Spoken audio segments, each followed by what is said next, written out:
Hey everybody, welcome to another Together AI webinar. This one is one that I'm looking forward to. Neil is going to be talking about kernel.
Looks like we lost Zan. I'm seeing Phil join again.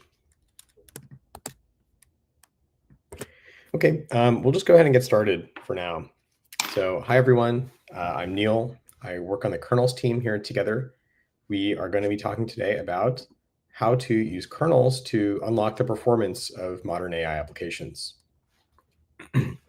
So I'll get started by just introducing a kind of scoping of where in the stack we're going to be talking about systems here. So I've just thrown up a picture of the standard language model. We're all kind of familiar with this at this point. There are input words which become tokens. Something happens in the middle, and then on the output side, we once again have tokens, but they're detokenized back into words. And this is the core of how most language models operate today. Words in, words out, tokens in, tokens out, and something magic in the middle. Now, the pieces in the middle, you may have heard of a few components. There's software written in PyTorch, which we'll talk about in a bit. And there's hardware and some software as well written by NVIDIA, which is also very key to this bit in the middle. So in today's talk, we're going to be digging into this middle section and understanding what each of these players, PyTorch and NVIDIA, and maybe a few others, are doing to power modern AI. So this is going to be a kernels talk, so we need to get through a lot of the background in ML pretty quickly to get to the fun part for me. So we're just going to be focusing today on one of the popular models today called Llama 3. So Llama 3 is a decoder-based transformer, which basically means that in the middle there, between the tokens in and the tokens out, there's a whole bunch of these blocks called decoder layers. And I've thrown up a diagram from a publication on what the decoder layer looks like at the conceptual level, at the design level. And it can get kind of complex, but hopefully this is somewhat familiar to any of you who've worked on transformers before. We have an attention operation, which is pretty important. And then we have a large feed-forward network, which we'll also talk about a bit more. And then we have a few other operations like normalization sprinkled in between.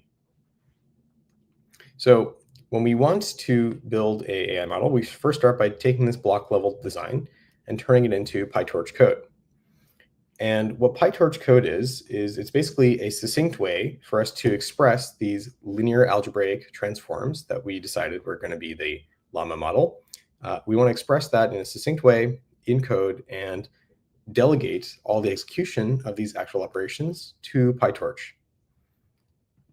So in your code, when a user uses PyTorch to construct a graph of linear algebra operations, what PyTorch is doing under the hood is actually calling into libraries that were provided by NVIDIA.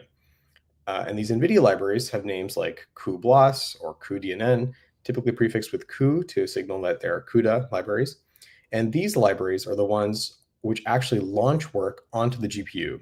So there's two components here. There's a software running on the CPU from NVIDIA, which is just orchestrating these these operations and actually dispatching the work to the GPU.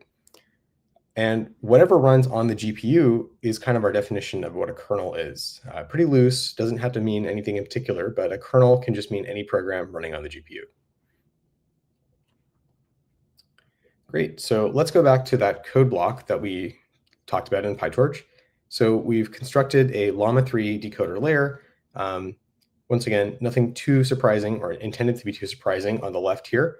But if we kind of like step through the graph of operations in this in the PyTorch code, we can start to pull out kind of these blocks of operations and construct this like logical operation graph. And it'll become clear why I'm doing this in a minute. But basically, we want to separate the components of a single Llama 3 layer into these like cohesive blocks.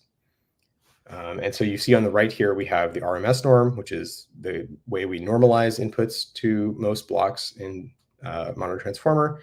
We have QKV, which is a linear layer, meaning a matrix multiplication that projects the inputs to a layer into the query key and value vectors that are going to be used in the attention operation. We have the attention operation itself, and finally another linear layer at the following attention.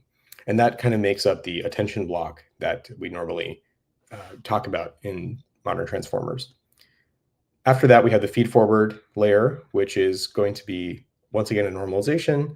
Then we have a lot more linear operations, many more parameters here, so they're going to be bigger and take more time. And then we have this interesting activation function between the outputs of the first linear layer, and then we have finally a final linear layer to project the outputs back down. So we don't have enough time to really go into all the motivation behind each of these blocks and why they're there, but I just wanted to kind of translate from the block diagram from the design stage to code, all the way down to what the operation graph really looks like to the computer executing these operations. So the next step is to actually just run this code. Let's go ahead and run this code on a GPU and use a GPU-based tool to keep track of every piece of work, every kernel that's launched on the GPU. And this is what we call a GPU trace. And so I've zoomed in here on just one sequence of operations that came from running the exact code that we just talked about above. And you can kind of see this sequence that we already outlined. We have normalization, we have attention, we have some activation functions, and we also have these linear layers like to produce the query key and value. We have an output projection, we have these gating layers, and also another projection back down.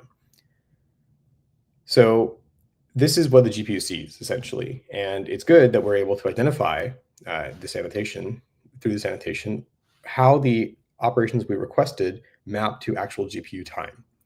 And one thing you might notice here is that we drew the operations each as one monolithic block, but on this timeline, they're actually rather significantly different sizes when measured in time. And that's going to make sense more as we talk about what's actually going on in these operations, because these will all take very different amounts of time on the GPU. Now, I've separated these two types of blocks into two categories. On the top side, we have basically a mix of kernels that all seem to take a relatively short amount of time. And on the bottom side, you may notice that these blocks that I've pulled out on the bottom row here are more significant in the timeline. And what's common about all these blocks on the bottom are that they are all matrix multiplication kernels.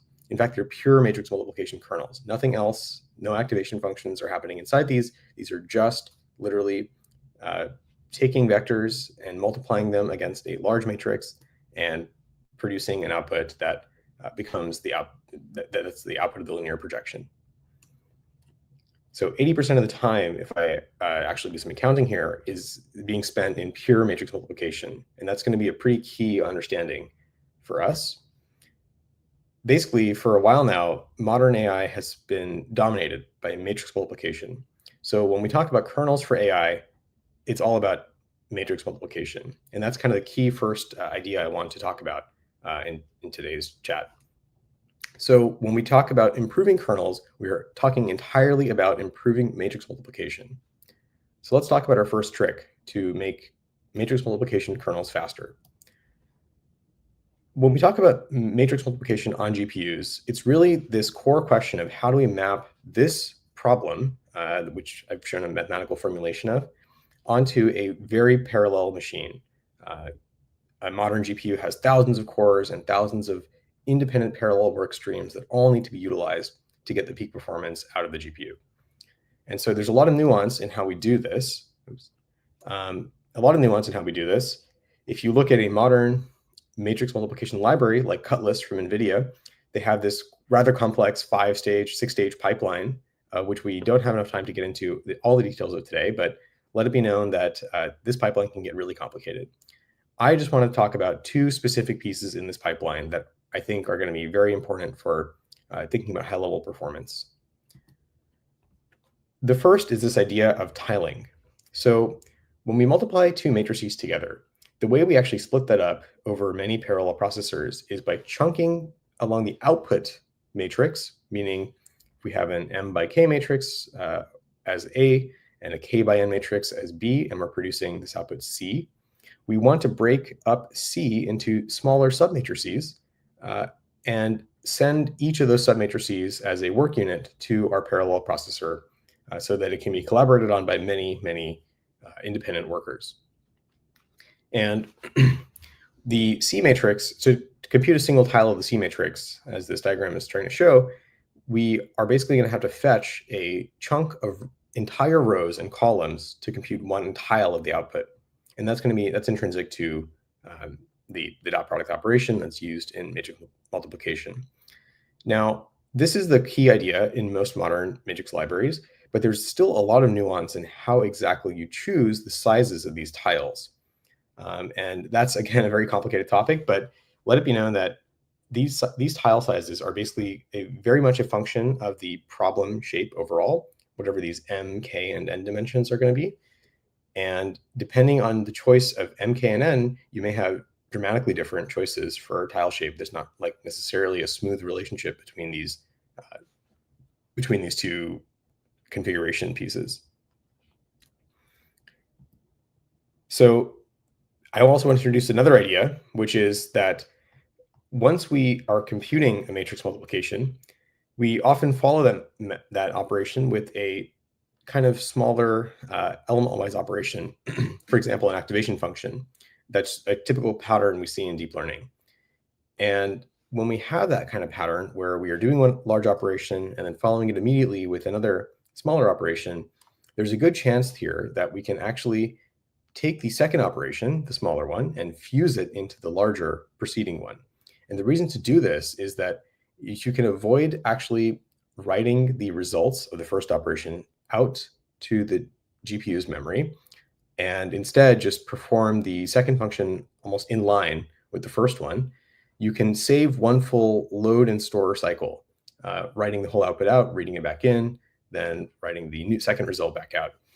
And so here's a diagram that kind of shows that gently. And that's also a key opportunity for modern deep learning, because like I said, we often have these patterns where we follow a matrix multiplication with an activation function or maybe a normalization function, and these are both good candidates for fusion. So if we put these two things together, meaning we are taking a base model from the timeline above, we are finding fusion opportunities to tuck the element-wise operations following mapmuls into the mapmul itself. And finally, we also apply this very careful selection of the tile sizes that split up the work over a large GPU. We can basically build up performance from a pretty strong baseline to quite a bit higher than that. Easily like a 15% improvement in throughput is possible with the combination of these changes. But once we've done that, there's actually not a whole lot more that we can do to actually improve the matrix multiplication performance in an algorithmic way. At that point, the only tool that's left to us is finding some way to actually reduce the amount of work we're doing in the first place. If we want to go faster, you have to do less work. And the best way to do less work in deep learning, at least in some people's opinion, is to tweak the arithmetic such that we're doing a little bit less work with every multiply and add. And we call this concept and process quantization. So quantization is referring to basically tweaks along the number line that we use to represent every value in deep learning and linear algebra, or computer linear algebra generally. So I've drawn on the right here a transfer function, which is representing real values that you care about on the x-axis, and then on the y-axis we have the computer's perception of that actual value. So there's always going to be some gap between the value the programmer expects and the representation the computer has, as in the, I guess, like the true target value and the finite precision representation of that in the computer. And we have this real number line, which basically has no gap between value and representation, extending from 0 to infinity. So when we choose a data type, we are going to have to pick a specific trade-off between what I call, or what many people call, range and precision. So what exactly does that mean? Let's talk about float32. So float32 is the default data type in PyTorch. It is a standard IEEE standardized floating point data type, and it has a pretty good balance of precision and range for almost all applications, deep learning or otherwise. And what I mean by precision and range, let's talk about range first.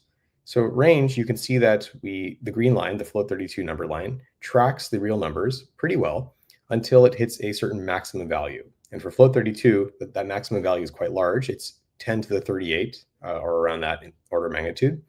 But once we hit that maximum value, what happens to float32 is it has no more representation for larger values than that. And so at that point, the next representable value is positive infinity. And so on the number line, that shows up as kind of this blip where we are tracking the real numbers up until a certain point, and then we have to saturate to infinity, and we have this hiccup there. That's the range story. On the precision side, I've kind of put a magnifying glass to a segment along the range where we are still tracking the real numbers for float32.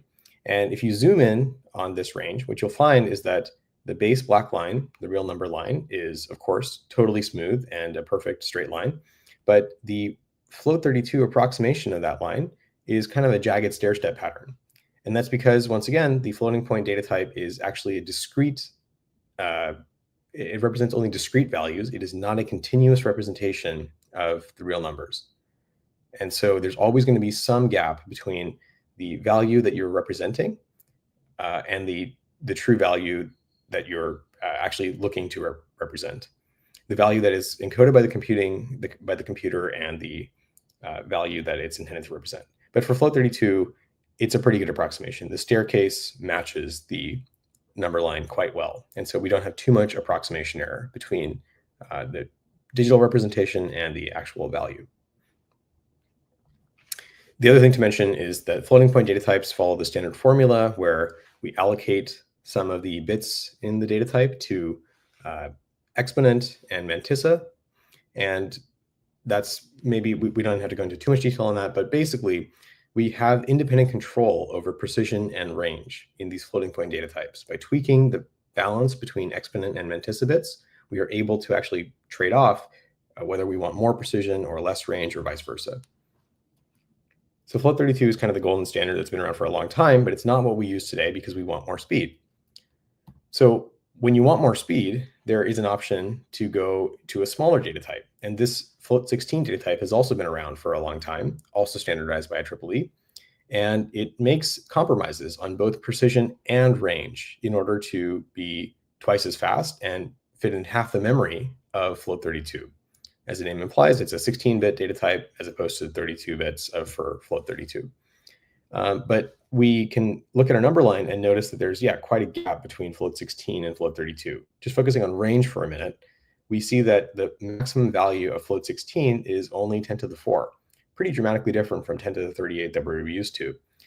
This value, 10 to the 4, is small enough that it's actually pretty easy to see that kind of value in modern AI applications. It's very easy to hit the maximum value of float16, and then suddenly you have overflowed the data type and you hit infinity. And in fact, for AI, we frequently see this happening because a lot of modern transformer-based models have outliers in their weight matrices, or even just dynamically during inference, they will experience these outlier values, which spike uh, spike their representation up to basically on quite large values that we don't have great bounds on. And so you can actually end up hitting values in this kind of no man's land between the maximum value float 16 and the maximum value float 32 that most algorithms are more robust to. And if we end up here, it becomes very bad very quickly. Once you have infinities in your model, you can't really recover from that. The infinities will build up and poison every operation they take a part in. And so your model goes off the rails very quickly. So we have an incentive to go to float 16 or smaller data types, but losing range is not a good way to do it. So Google proposed a new data type called bfloat16, which tweaks the balance of mantissa and exponent bits in favor of having way more range and sacrificing precision a bit more. And so once again, now if we look at the number line, we can see that because we have allocated more space in the data type towards range, we are able to match float 32 perfectly on range. There's no more gap between float 16 and float 32 in terms of maximum representable value.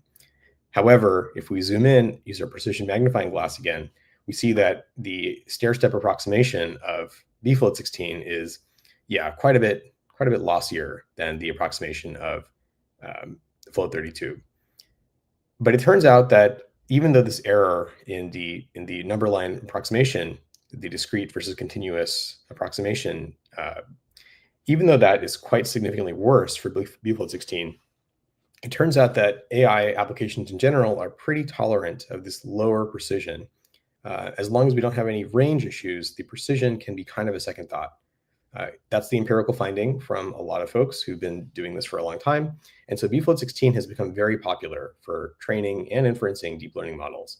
It is basically the go-to standard data type for most production deep learning today. But as we've been marching along this higher to lower precision, we know that there's maybe still some more room to squeeze the data types even further and go even faster.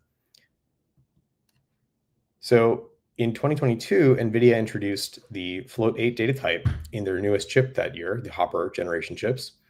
And float 8, once again, cuts the size by half and also doubles the speed versus the 16-bit data types like bfloat 16.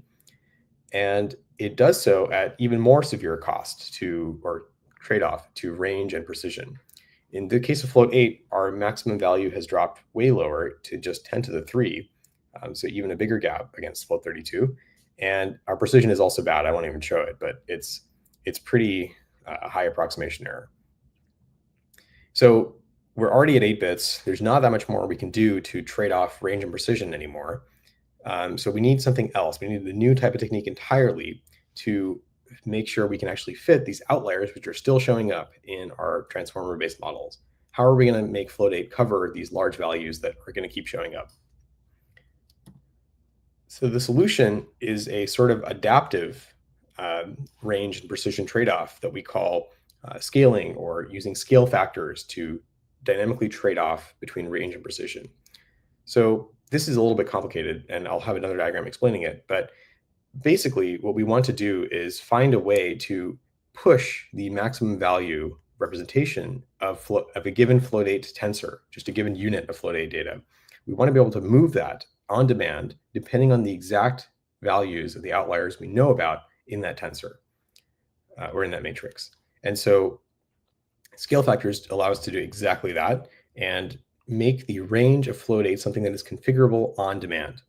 And so we only give up as much precision, exactly as much precision as we need to cover the range that we need in that exact moment, and no more, no less. So we're always doing the exact right thing for the range of precision trade-off. And that is the key idea that allows us to get away with just 8 bits of overall data type space and still do functional work with it in AI. So here's a different depiction of the steps involved in going to float 8. So we start with values, let's say the gold standard of bfloat 16. and we're going to factor them. We have a tensor in bfloat16, and we're going to factor it into a float8 tensor of the same shape as the previous one, and we produce a scale factor on the side. And that scale factor can just be a scalar value, meaning it's only one float32 value. It's high precision, but it's just one, regardless of how big this tensor is. This tensor A is. So we are going from this wide range data type to a narrow range data type, and we are using the scale factor to make sure that the actual representation range of this new tensor is just enough to cover any outliers that were in the original tensor.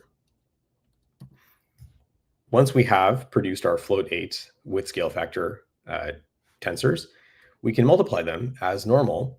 And the way we do that is we use the commutative property of multiplication to kind of reorder the operations.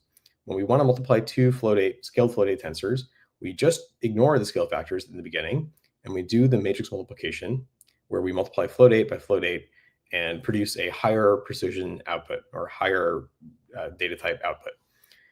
This data type still has to have the scale factors folded back into it in order to produce the correct original distribution of data that we're looking for. And so there is a step where once you have the actual raw output from the matrix multiplication, then you multiply the scale factors A scale and B scale back into this tensor, and you finally have your output. Now, effectively using float8 with scale factors is pretty much entirely about how you pick the granularity of those scale factors. In the examples above, we talked primarily about per tensor scaling, where we are picking one scale factor per entire tensor of FP8 data. But there are other schemes, such as choosing a scale factor for each channel, that could be a row or column of your data, or choosing a scale factor, in fact, at even smaller level, a per block level. And all these schemes are basically allowing you to choose a different representation or range precision trade-off for every small chunk group of elements. And the smaller your grouping, the more likely it is that you don't have to give up too much precision or range, or too much precision in order to cover the range of that specific block of elements. If you have a few outliers, using more granular scale factor allows you to localize the precision loss that comes with covering that range to a smaller group of elements, rather than punishing the entire tensor for having to extend its range to represent the worst outlier in the whole tensor.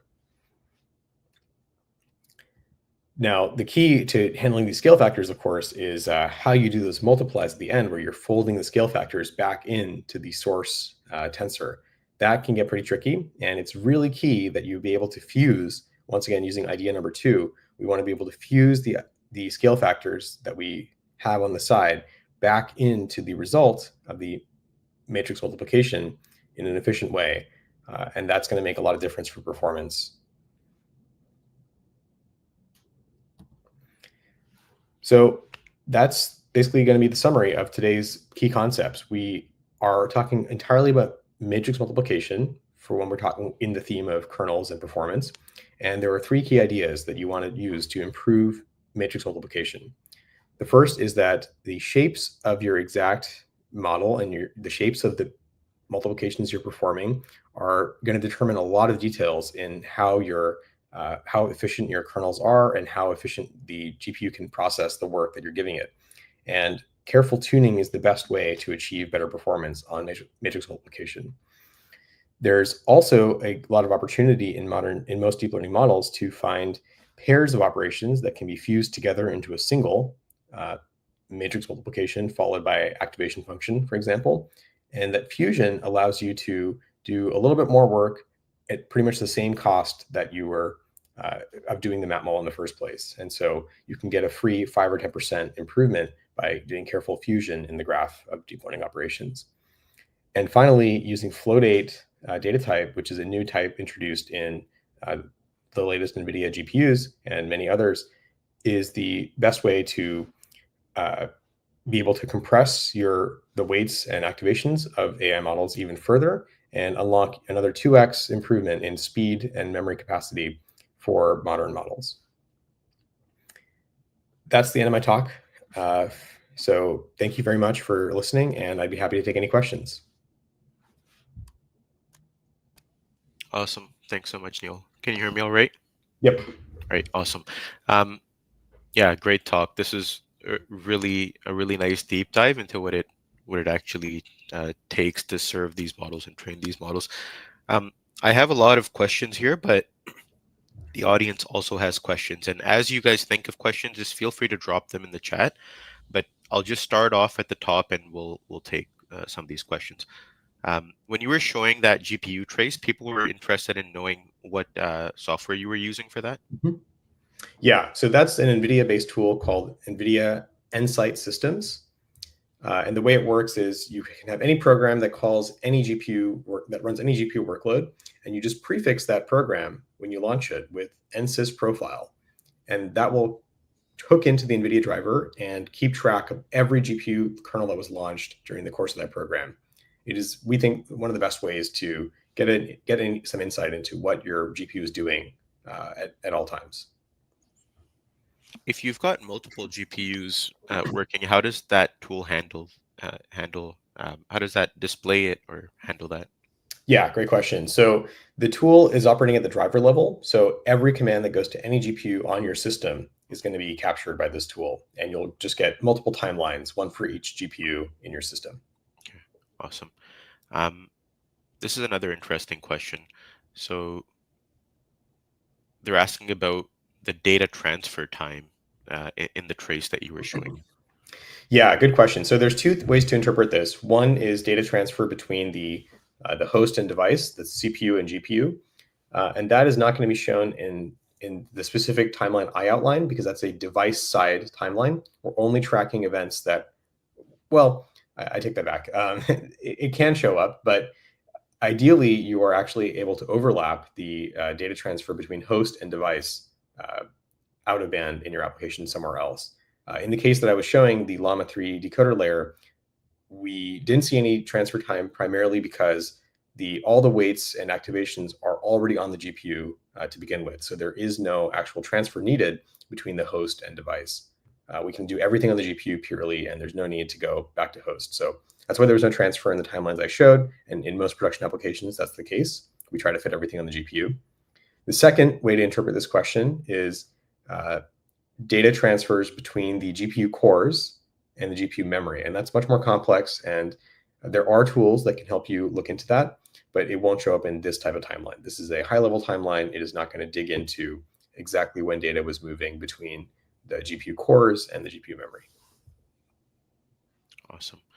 And you can see the questions on the right-hand side. If you feel that if you want to take up any questions, let me know. This next question is about NVIDIA versus other hardware. A lot of the talk was focused on CUDA and NVIDIA, but can you talk a little bit about what other options there are? Yeah, there are many vendors who are building very similar architecturally GPUs to NVIDIA. For example, AMD and Intel both have designs for GPUs that are really quite similar to what I discussed.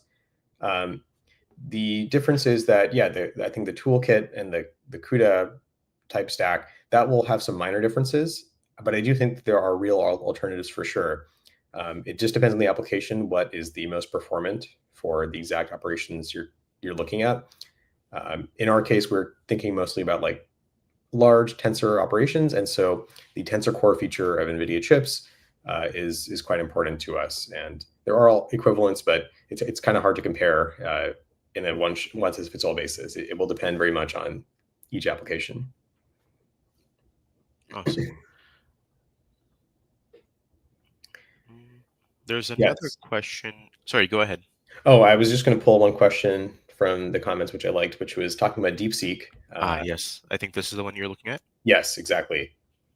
Yeah, so yeah, right, exactly as Noah says, the DeepSeek models were trained in Float 8, which is, I think, a key part of their efficiency that we've talked about so much in the media. And I think that is quite a huge contribution from them. The key challenge with dealing with Float 8 weights is, once again, it's all about that precision versus range trade-off. Basically, Float 8 has to compromise both of them. And for training in particular, it's especially hard because the gradients in a deep model tend to require both a significant amount of range as well as precision in order to actually correctly keep track of a high dimensional gradient that is very noisy in practice. So what DeepSeek does is they use the most granular scaling factors that we've seen in production. They use blockwise scaling, which most people don't do today. And that's pretty key to their ability to mitigate the precision and range trade-offs of flow date.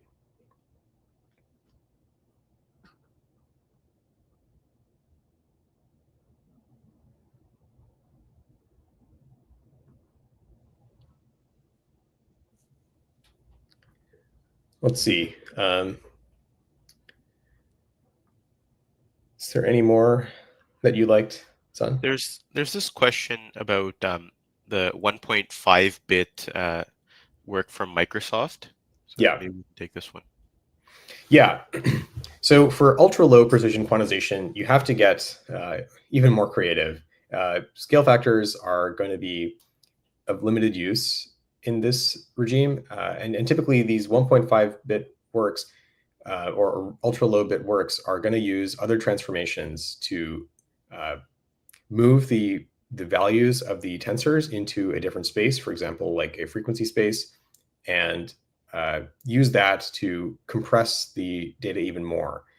At that point, we're not really talking about traditional number lines anymore. They're the mapping between the real data and the code points used to represent that data can get pretty. They look a little bit more like, well, there's a bunch of different schemes, so it's hard to paint them all with one broad brush. But yeah, those deviate quite significantly from the kind of standard floating point that we were discussing in this talk. And just at a high level, the reason why you would prefer these standard floating point representations is we can build good acceleration hardware for FP8 and FP16 and so on. It is going to be much harder to build, or you need much more custom hardware in order to support these ultra low precision data types natively. And so what most of these papers do when they're compressing to very small data types is you load the weights in the compressed form, but you decompress them on the fly as soon as you load them into the GPU. And so you're actually doing all the computation in higher precision, usually bfloat 16, and that sidesteps some of the challenges with actually building hardware to perform these ultra low bit calculations. These ultra low bit data types are storage only data types, is the way to think about them. Awesome, thank you. This next question I've thought about. So this question is asking about Triton kernels versus CUDA kernels, and are they able to optimize on the level that you've talked about here? Yes, absolutely. Triton, this is a huge strength of not just Triton, but specifically Torch Compile is another project which is pretty important in this space. Torch Compile's whole objective is to find these fusion opportunities and automatically generate fused kernels using Triton as an intermediate. And that works really quite well. The challenge, though, is that if you want to combine both high-end kernel fusion, high-quality kernel fusion, with very carefully tuned, pipelined matrix multiplications that are designed to get peak performance out of your GPU, that specific intersection can still be a little bit hard to achieve full performance on.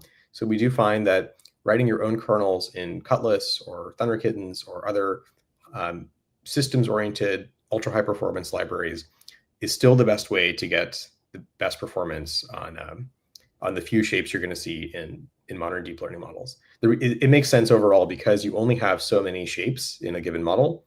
In a forward pass of a Llama decoder layer, there's only 4 types of matrix multiplications. And so if you have just 4 matrix multiplications, it actually turns out to make good enough sense to optimize specifically for those exact shapes and have this fused kernel written from scratch in Cutlass. Awesome, thank you.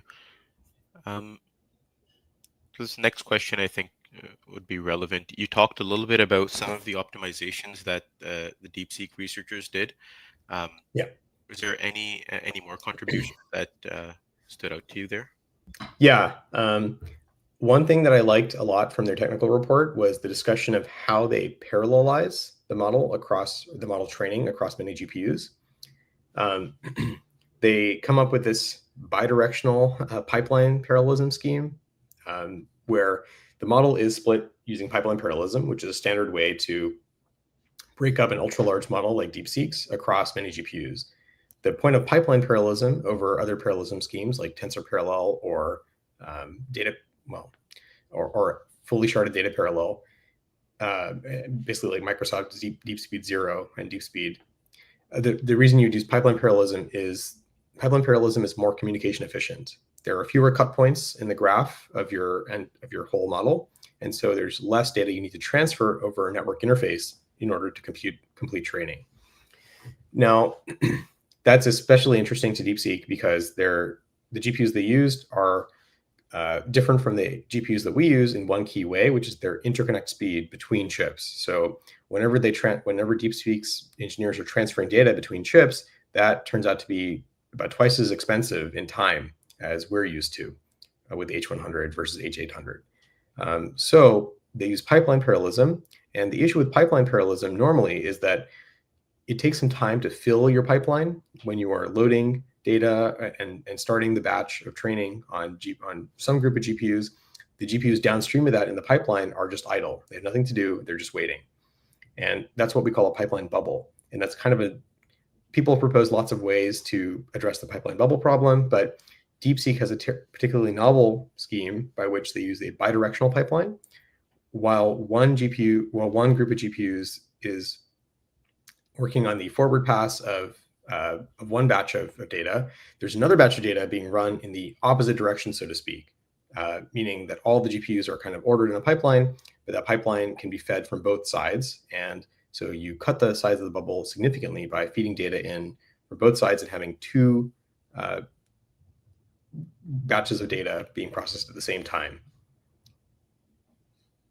They have a beautiful diagram explaining that better than I can verbally, but yeah, that's key innovation, is like how to do communication efficient training when your GPUs are slower at communicating than others. This is in the V3 technical report. That's right, the DeepSeek V3 technical report. Awesome. I guess a follow-on question to that I had was, what's the main difference on the kernel level when you're training a mixture of experts versus a dense model like a Llama 405B versus like the V3 sparse model that they trained? Yeah, so at the kernel level, there are some interesting ways to support mixture of experts versus dense models. Primarily, it comes down to how you break up the dense model versus the mixture of experts. So typically for really large dense models, what we do to work on one large layer matrix multiplication across many GPUs is a technique called tensor parallelism, where the matrix is split up into shards along the column or row dimension, and we distribute one shard of the matrix to every GPU. They all compute their shards independently, and then at the end of the multiply, they all reduce their results back together. There's an all reduce step where all the GPUs have to trade their components. And so that's a high communication way to do this. For a mixture of experts, what is more frequently done is something like expert parallelism, where because the workload is already kind of split up across the experts that you're training, you don't have to further split up the tensors at that level. You can just actually route different experts, different GPUs entirely, and just assign a fixed mapping of expert to GPU. And for inference, that has some interesting trade-offs. Primarily, when the experts are unevenly activated, you can have less performance than the tensor parallelism scheme, but there can also be less communication. There can be less data being transferred when you're activating fewer experts, because you don't have to, not all the data has to be shuffled across all the GPUs in that case. I see. I'm just looking through the questions. Let me know if another question stands out to you here. There was one question on FP32 and BF16 and the use of scale factors there. There was a period, yes, thank you. So there was a period where FP32 and float 16, not bfloat 16, pretty much required the use of scale factors, especially on the gradient side of deep learning training. Once again, to manage that precision versus range trade-off. But scale factors are all about range. They're all about extending the range of your data type to cover some outliers that you can't otherwise represent. And so there isn't much need, in my opinion, for scale factors and in bfloat16 ever, because bfloat16 has the exact same range as float32. If you're using float16, not brain float16, then there is some need for scale factors, yes, but not for bfloat16.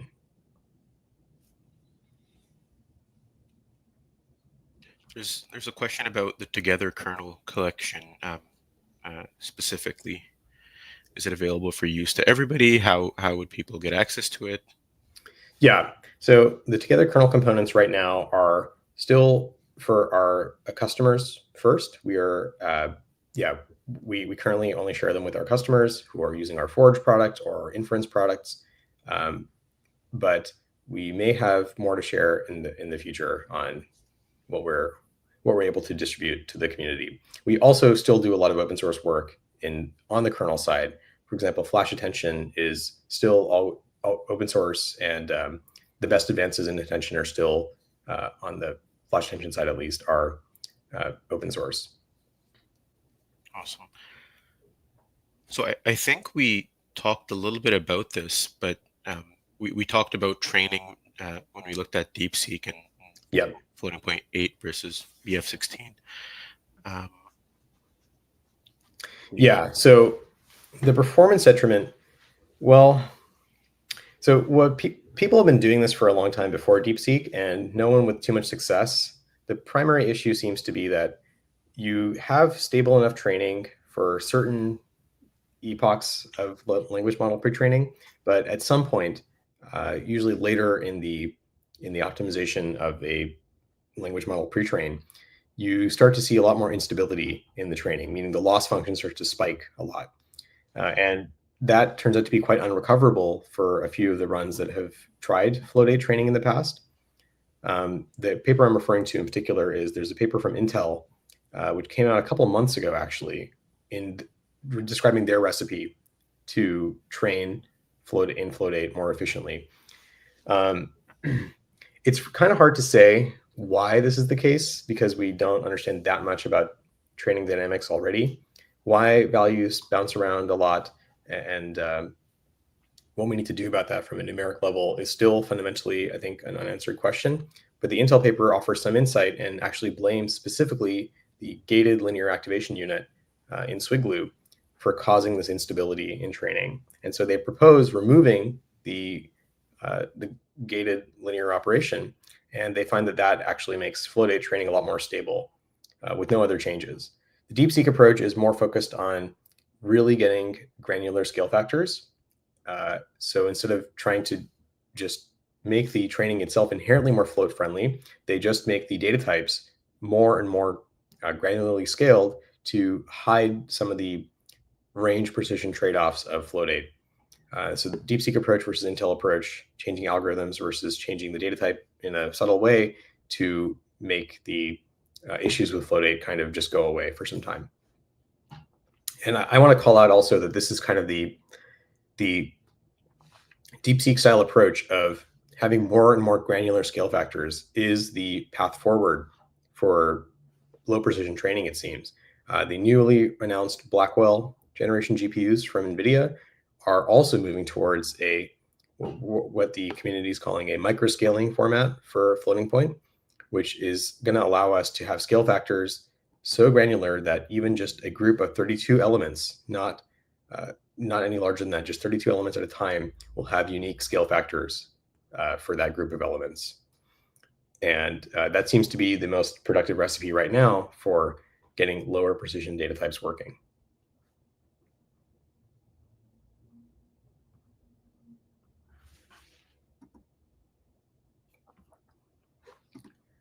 Unfortunately, I can't bring the other comments up, so hopefully Zan will be back.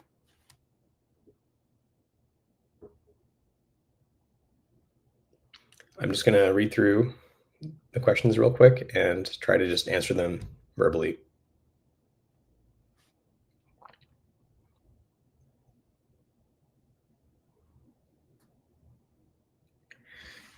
So there's a good question on if I want to implement tiling and fusion on an arbitrary model, how do you do that?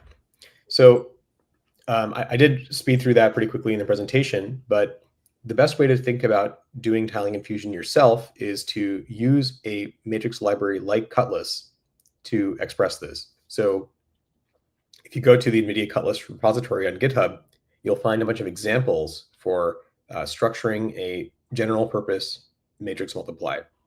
And Cutlass is a template-based library in C++. And what it allows you to do is it exposes the configuration space of everything we talked about, blocking, tiling, fusing epilogues into the kernel, into the matrix multiplication kernel. All that is exposed to you in Cutlass. And so you can write you can instantiate a specific template of a matrix multiplication that matches your needs with the exact element-wise function at the end that you need and the exact tiling, the best tiling for your shapes. And you can build that kernel pretty easily, and then you will be able to bind that to PyTorch, and suddenly you have a highly optimized, customized kernel that should beat pretty much everything else. Awesome. Thank you. Sorry, I think I'm cutting in and out, so you might see me drop in and off your screen. I guess we've got about 5 more minutes. Let's see. I have some questions, but Thomas has another question. Yeah, this is another great question. So Cutlass is definitely one of our top libraries. Cub we use as well, but it's not so much for matrix multiplication code. It's more for Cub is quite useful for really general purpose code on GPUs. I do use it, but not that often in writing deep learning kernels because, well, most of the deep learning kernels are matmul oriented. So not that much intersection there. Thunder Kittens is great. We collaborate very closely with the Hazy Research Lab, which is the author of Thunder Kittens. And we love the ideas in Thunder Kittens, and we definitely use that interchangeably with Cutlass. There's a lot of overlap and also a lot of respective strengths between Thunder Kittens and Cutlass. Primarily, I think Thunder Kittens is great because it introduces this very refreshing tile-based primitive language. It's a very intuitive way to think about the hardware, and it, in some ways, has it has an extremely clear assembly-like view of the hardware and its operations that can be very refreshing when writing quick kernels or also debugging the performance of a very complex kernel like flash attention. Thrust, we don't see too much of these days. And there's one more question about TKC specifically. Yeah, so TKC is used in a few different ways. We designed it first and foremost, or originally, for our own internal usage. So it powers our inference service. It's a large part of the reason why our inference service is, we think, one of the most efficient in the world.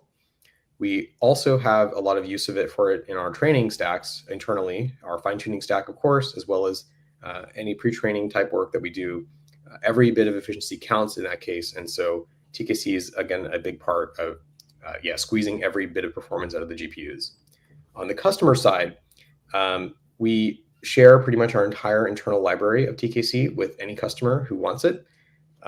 We also collaborate with customers to, if they have a slightly more nuanced use case that doesn't exactly fit with the kernels we've already written, it's usually quite easy for us to extend TKC to cover their use case with just a bit of collaboration between us and the customer. So lots of ways of working.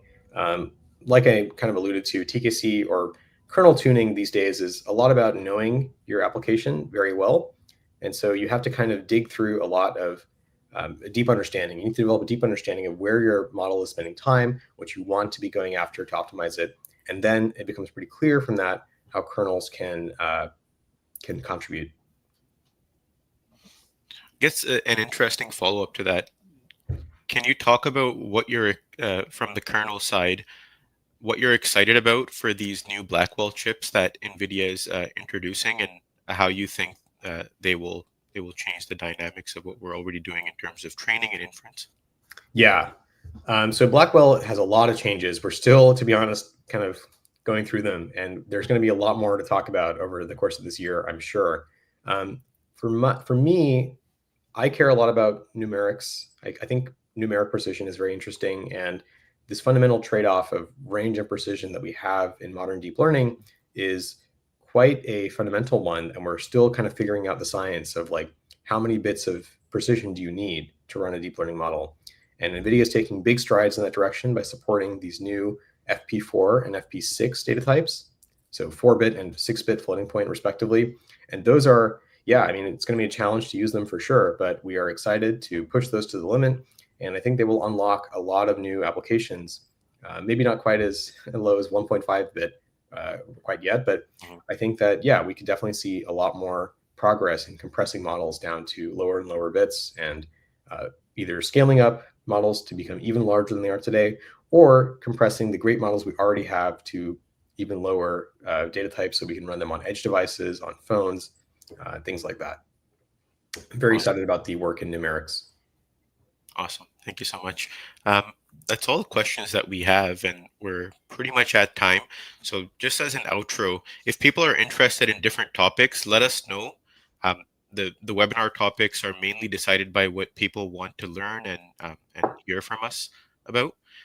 Let us know there. Also, I'll take all the resources that we've talked about in this presentation, and I'll add it to the video description once it does go up on YouTube, so you'll be able to access whether we mentioned papers or presentations here. You'll be able to see the links when this video goes live as well. Awesome. Any last thoughts? Thank you all for tuning in. Yeah, I think kernels are really exciting because it's kind of the, deep learning is all about scale, is what I would say is defined the last, 5-10 years of progress. Scale is a big part of that. And kernels are really at the foundation of it all. So I think that it's a great chance and a great time to get interested in kernels and think more about how to build these systems at scale, how to make them more efficient, and yeah, really push the frontier of getting the most bang for our compute buck. Awesome. Thanks. Great talk. Thank you for your time. Thanks, everybody. Thanks for tuning in. See you guys next time. Thanks, everyone. Bye. Bye.